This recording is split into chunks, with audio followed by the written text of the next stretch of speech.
guys, George Mesa, Third Eye Edify podcast. And today I have an episode that was inspired by a news article from a popular magazine that you may all know, Popular Mechanics. And not the most clean history, I must admit, but they recently released an article about the Bermuda Triangle. And since all the outer space nonsense is crazier than ever, as far as I can remember in my lifetime, that is, of course the Bermuda Triangle comes up. Why would they go hand in hand? I'm glad you asked. But let me ask you first, of course. Do you know what Cape Canaveral means? Why don't we look into it and see exactly what kind of sinks are coming up between space launches, Bermuda Triangle, and a number of other things. But I think first I'll just quickly show you a picture of the Bermuda Triangle article that I saw. Popular Mechanics, Tim Newcomb. This just came out. I'm recording this essentially a week later than this article came out in 2023. Solved it just like that. Pretty simple, actually. Natural causes, human error, weather. These are the reasons that the Bermuda Triangle is what it is. The Devil's Triangle, as it's also known, where ships and airplanes go to die. And here's another article from this very well-regarded magazine, newspaper, whatever you want to call it. It's probably called a news magazine, just like Time. That's my guess. I actually didn't look into it. But the only thing I think is simple is this article. It just brushes off the history. It doesn't talk about much at all. Doesn't give you any insight. I'll do my best to fill in the blanks. Here's a Popular Mechanics from March of 1912. Well over 100 years ago. And right before the Federal Reserve, as a matter of fact, right before World War I. The furnaces of the world are now burning about 2 billion tons of coal a year, 7 billion tons of carbon dioxide to the atmosphere yearly, blah, blah, blah. This effect may be considerable in a few centuries. How often do we see this idea that there's a time limit or a time frame given to us because of, climate change? It's old. Not climate change, but the act of making you fear climate change and the idea that it's your fault and that things that are either out of your control or happen because you're a lazy, careless person, everything down to having a child. Not just more than one, but any children. It's your fault for having all these kids. Climate change is your fault. Let's not forget that before we move on here. But why don't we quickly talk about what does it mean, Cape Canaveral? It actually means reed bed. A reed bed. And if I quickly remind you, I had an episode called What Time Is It? There were some reeds on the shoreline of a very famous painting that has to do with Venus. And they were a phallic representation at the time, at that painting. And they are phallic in nature, especially like this. They look like big old corn dogs. And I really think that right there alone, yes, there may be reeds in that area, the eastern coast of Florida. There may be some reeds all over the place. There may be a lot of swamps. Fine. But reeds are phallic.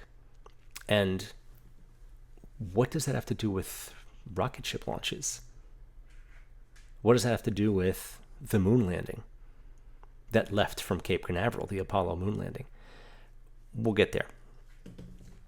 There's also something to mention here that the Cape Kennedy and that now the Cape Canaveral Space Force Station. Space Force, right. Everything, they're all the same. Whether they have a small difference in actual location, they're all in that generally clumped into one thing. It's all Cape Canaveral. So if you see Cape Kennedy, they're talking about the same thing. In case you go to, do some of the research yourself to look this up. And I suggest that you do, because this is not everything. And certainly won't be at all. So now that we know Canaveral means reed bed, what is a cape? I'm sure the first thing you thought of was a cape. And similar to a cloak, by the way.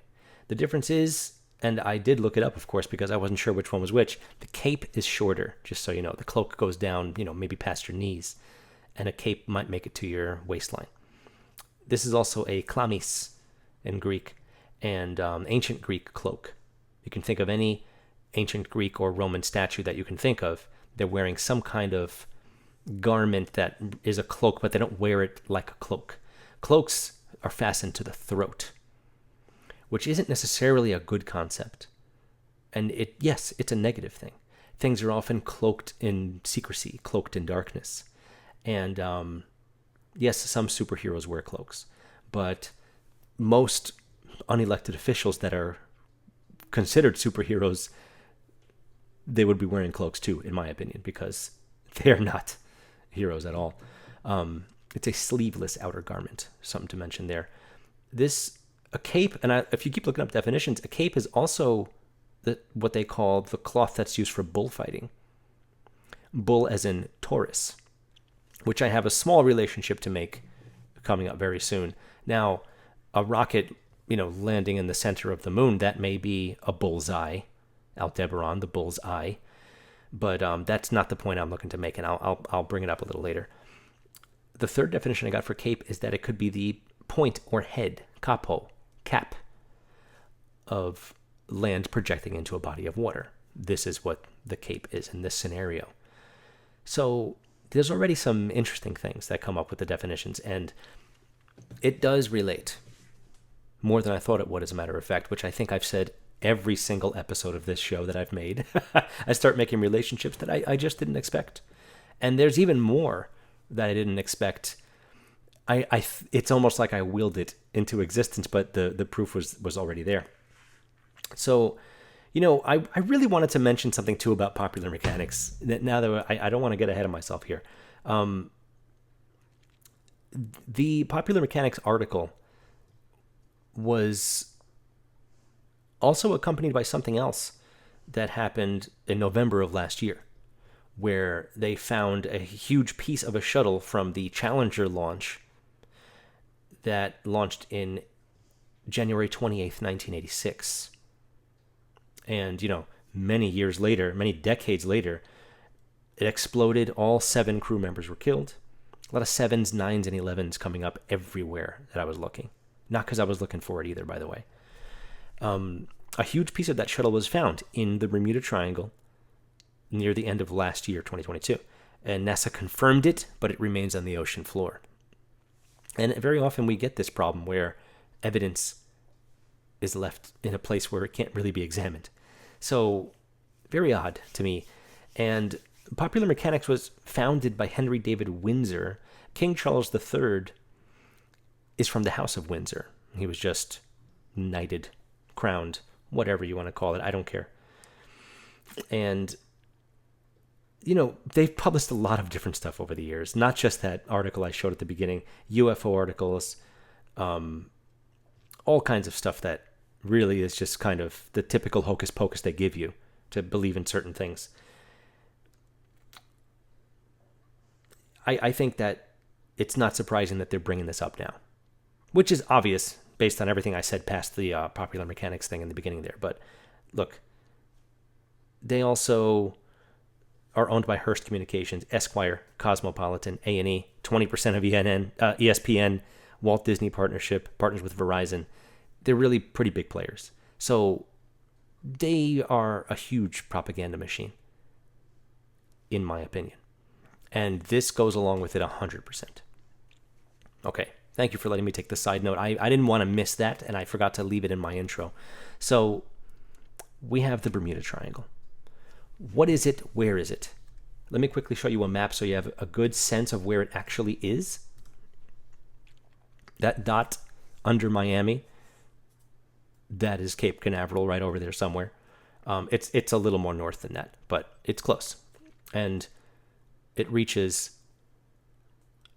Punta Cana, Puerto Rico, and it goes all the way up to Bermuda, essentially in the middle of nowhere, in quotes. It's closest to North Carolina, actually. And it comes back. So there's our triangle.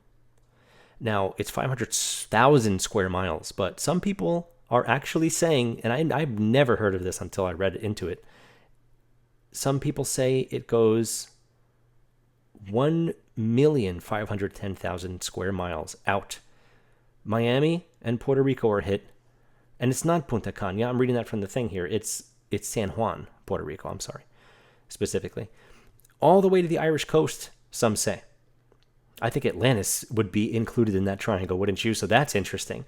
I didn't look into that any further, but I may, because that is a very peculiar thing that, again, I'd never heard of that. Have you? Leave a comment, please. Let me know if you've heard of that. I absolutely never did. So as soon as I started thinking about this, what does a triangle bring to mind? It brings to mind a lot of things, Trinity and otherwise, but it brought to mind a trident, because we are dealing with an aquatic thing. And there's much to talk about as far as what goes on in this triangle here. But who has the trident?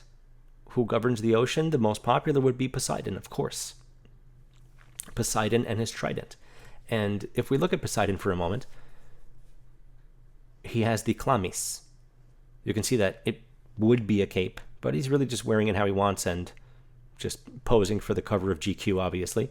And he's got his trident, one arm up, one arm down. And I'm mentioning that because, much like I will bring up Christopher Columbus a little later, and the fact that Christopher Columbus is CC, which is 33, the third letter, so is Cape Canaveral, CC. And you know what? Yes, I don't trust it just because of that alone, but there's way more to base it on. Who else does one arm up, one arm down all the time? It's Baphomet. And I've brought that up too because there's many images of Christopher Columbus, not images, but paintings, that show him doing exactly the same thing in many different places and many different scenarios, holding different things. Much like these gods we see in the pantheon of any pantheon, really. So Poseidon is also Neptune. Hermes is also Mercury. And they look similar from time to time, especially when you look at the specific aspects of them, but they're both often depicted wearing this chlamys, or this cape. They're often both wielding a trident as well. And both are labeled as the protectors of seafaring travelers. They're associated with water. It's not out of the ordinary to expect that. But it's the opposite when it comes to the Bermuda Triangle. So I thought it really fit because we get inversions of everything all the time. And I was curious to look a little further. I was wondering, I always wonder, and I shouldn't, because this is what I do sitting here talking to this camera lens, talking to you. But it's what I've always done. I've always contemplated and thought a little bit more outside the box than people I was surrounded by, and I'm not tooting my own horn. I'm just stating facts here. I mull things over.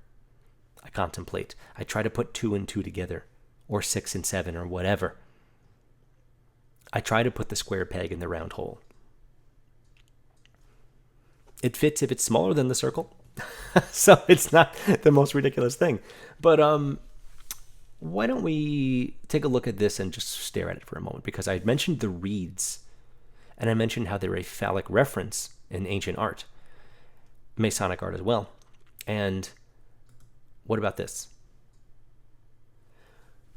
This concept of a rocket going to the moon.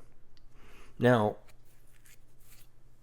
things have, again, inversions of all kinds of realities have been shattered lately.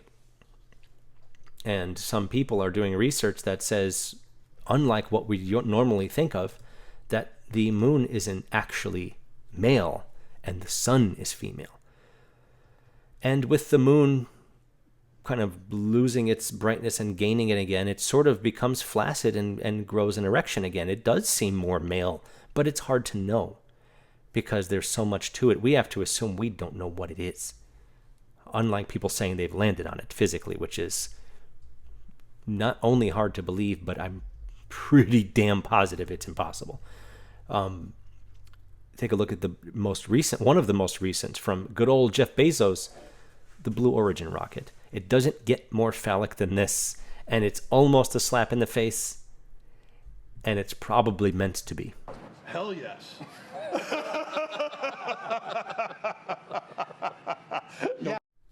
As a lot of these things are. So, the Apollo landing is the first time that we sent a rocket from Cape Canaveral to the moon successfully with passengers on board that got out of the rocket and put their feet on the ground of the moon, right? It's an insemination. It's a ritual. It's not something that physically happened, but they implanted this idea into our minds with television, with radio. And Apollo being the sun, if we consider that male, then the moon is female. There's the male and the female connection right there. It's that simple. There's more to it, but that really is it. The rocket is phallic, yes. If the rocket is Apollo being the male sun, then the moon was the female. And it's a ritual. And 2001 Space Odyssey does fit into all of this, and we'll talk about that in a second too. But Apollo is known as god of archery. So interestingly enough, and this is a loose connection, but just stick with me here. Tell me if you think this is legit or not. I just thought of this as a matter of fact. I'm sure that maybe somebody's come up with this too. But archery immediately makes me think of a bullseye, just like I mentioned earlier. Taurus, the bull's eye, is the star Aldebaran. It's a very important star in what goes on in the year. And July 16th is Cancer. And that is when the Apollo moon landing began. It had a few days before it ended. And that's not Taurus. It's not too far from Taurus. It's 2 signs later. But they're extremely compatible, especially considering love. So once again, there is a male-female connection to be made with the archery with Cancer and Taurus. I thought I would mention that because I think it's pretty interesting that, that could be a potential connection.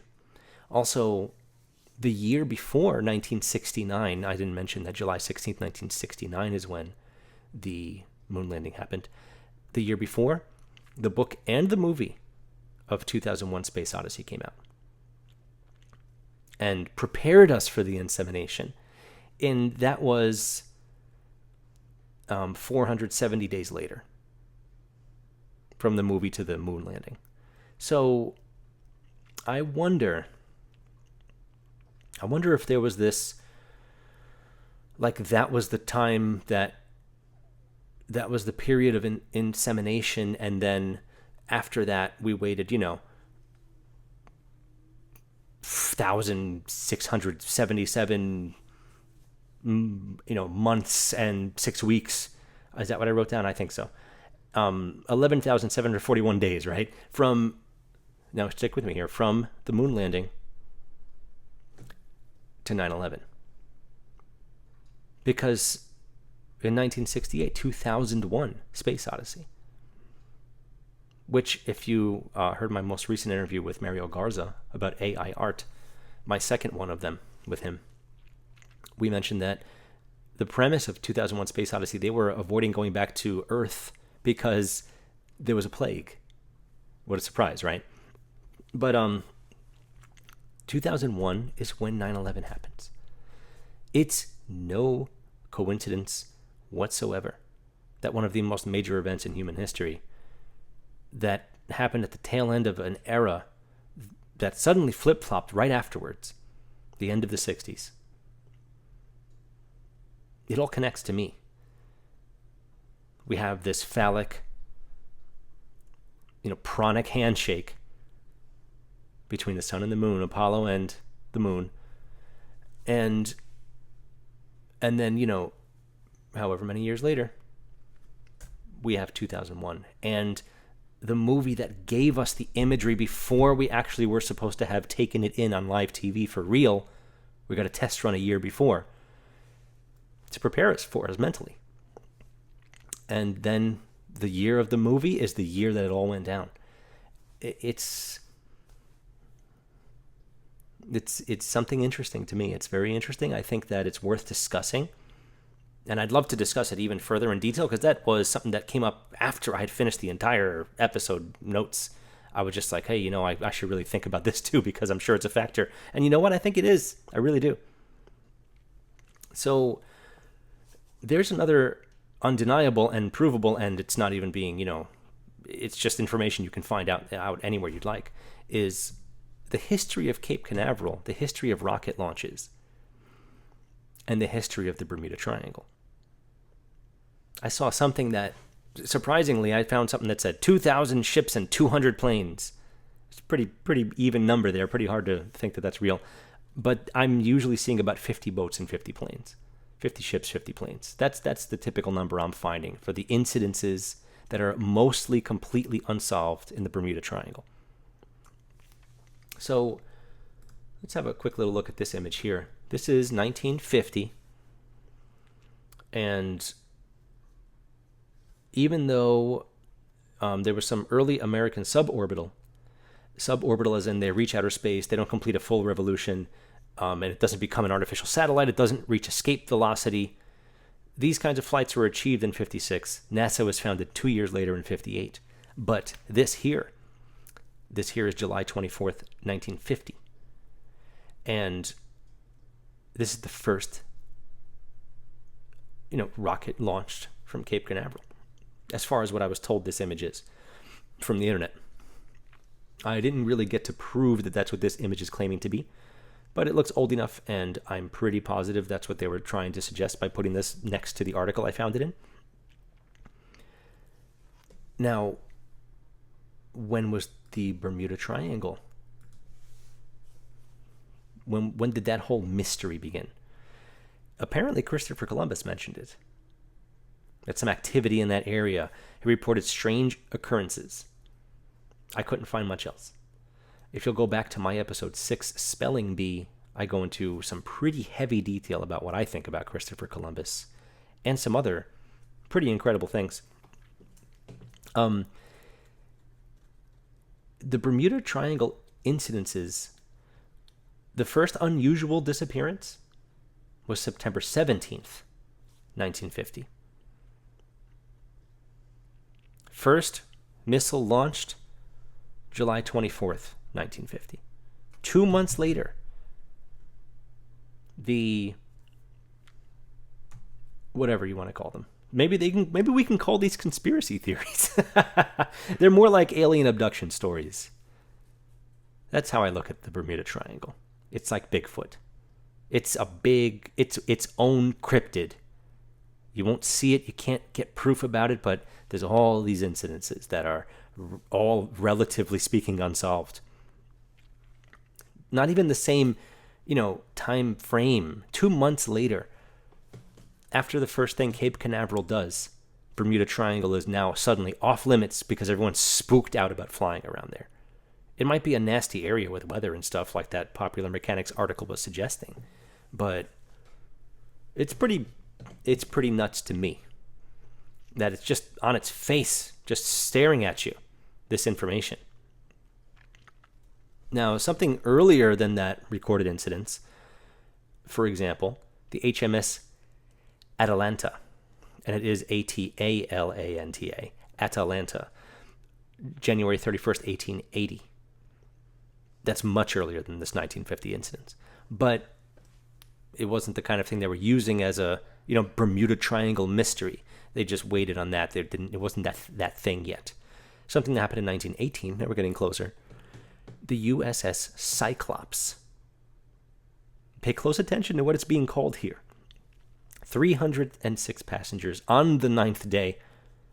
The largest non-combat loss of life in the history of the U.S. Navy. The USS Cyclops, on March 4th, 1918, was carrying manganese ore, which is iron, which is represented by Mercury, Hermes, Poseidon, just like I was saying earlier. A boat full of Poseidon, essentially. And here's something very interesting to me. The name, the USS Cyclops. Odysseus provoked Poseidon's fury by blinding his Cyclops son, Polyphemus, and naming a vessel the Cyclops, in other words, and traveling in an area where Poseidon governs the water.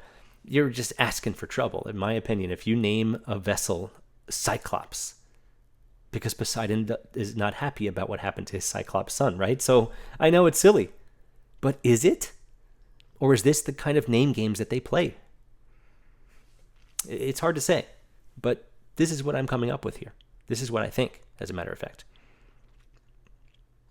Now, let me show another picture, because I've shown this picture in previous episodes. But this is what typically happens when you time-lapse a photo of a space rocket launch. Of course, they're telling you, and you can fill in the blank for me, they're simply matching the curvature of the Earth,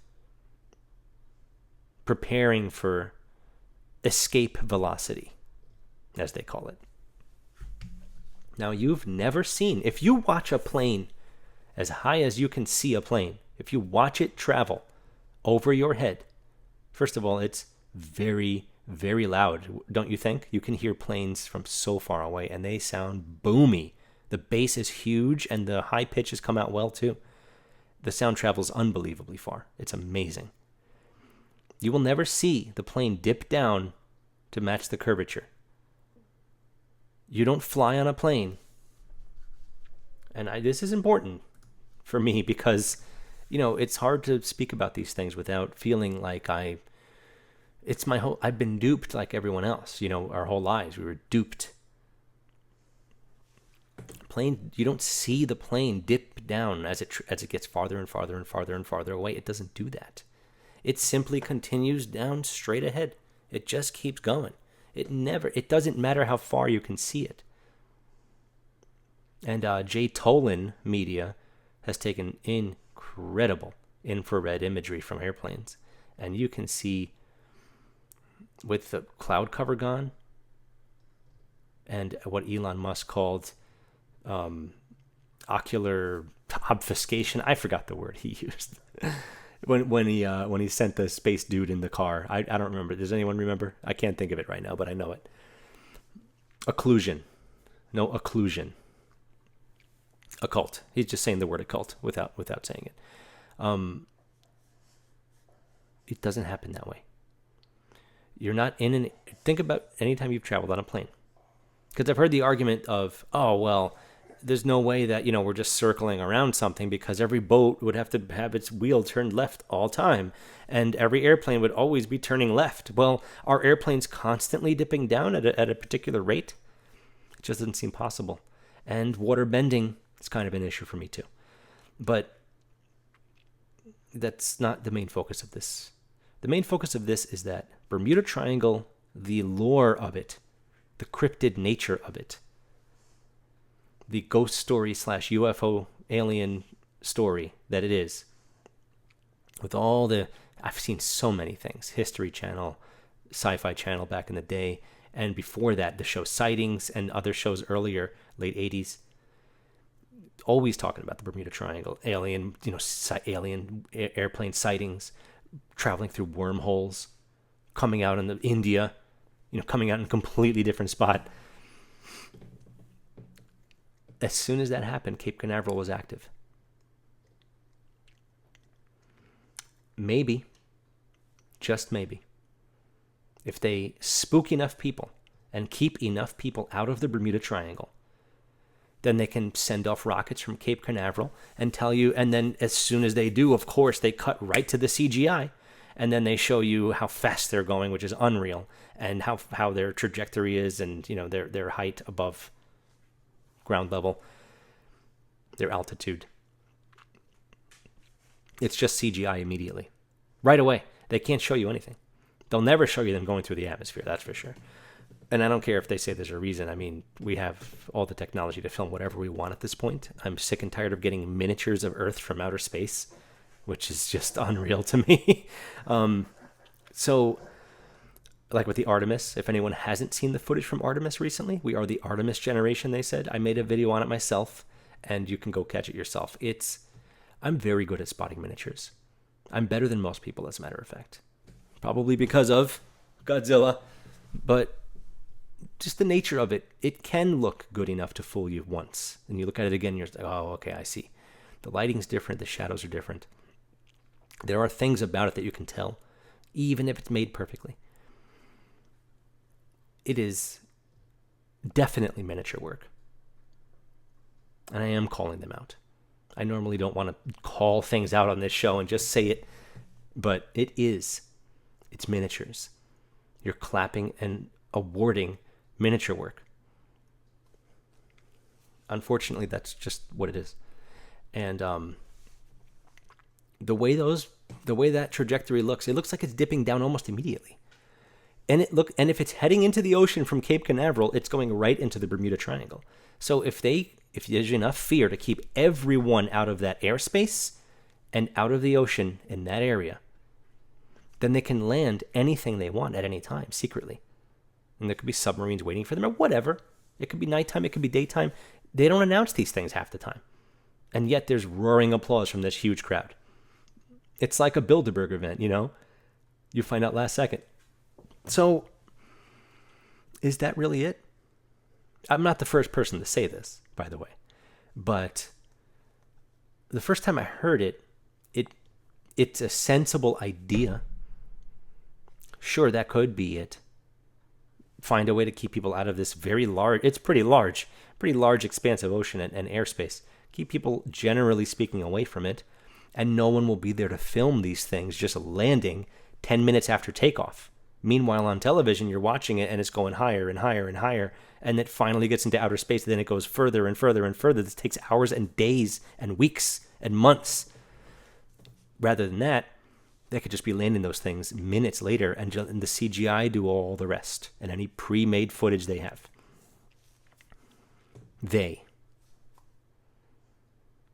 And it's upsetting to me because as a wide-eyed kid, you want to know, you want to be an astronaut.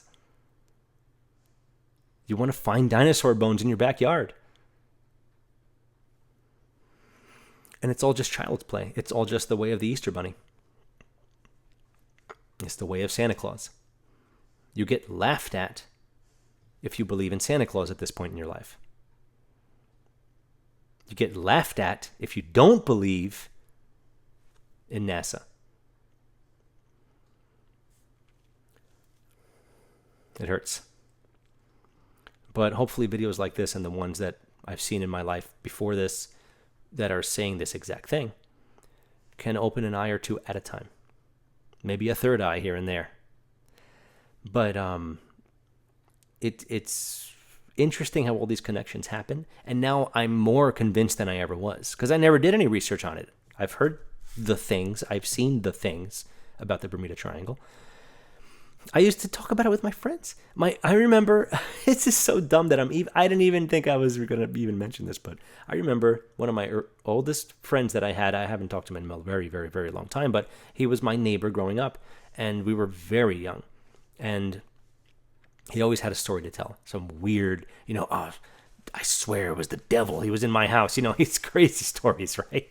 And something about keeping your broom under your bed so this thing wouldn't come and stop your breathing when you were sleeping at night. Does anyone know what I'm talking about?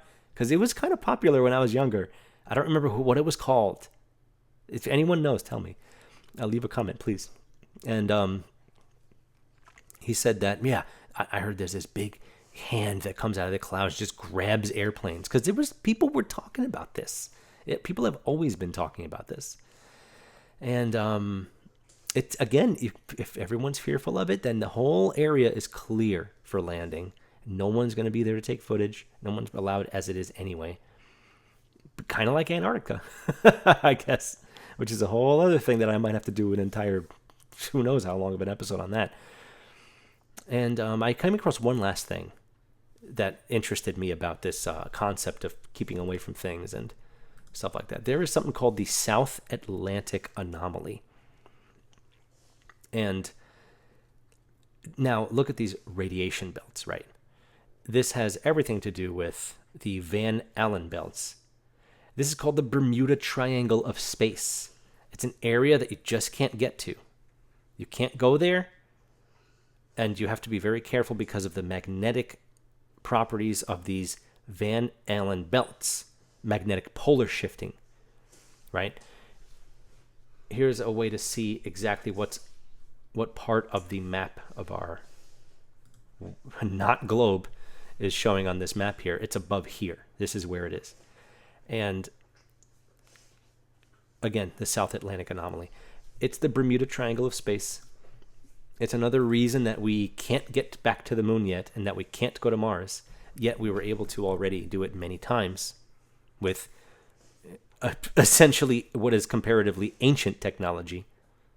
And we don't have the machines to play back the tapes, and we don't have the tapes to begin with. We taped over them, and we got rid of all the telemetry data. You've heard it all before if you know anything about this. And if you don't, I welcome you to the information. But they did it then. The radiation didn't affect anyone then. Why can't we do it now?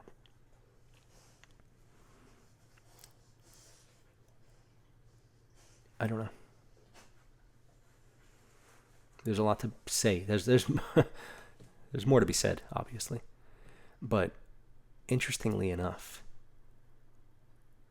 once again, I set the pencil to the paper, not pen, but pencil. I set the pencil to the paper on something I had always been curious about, and all these things just came out of nowhere. All these ideas, all these references to things, and all these connections.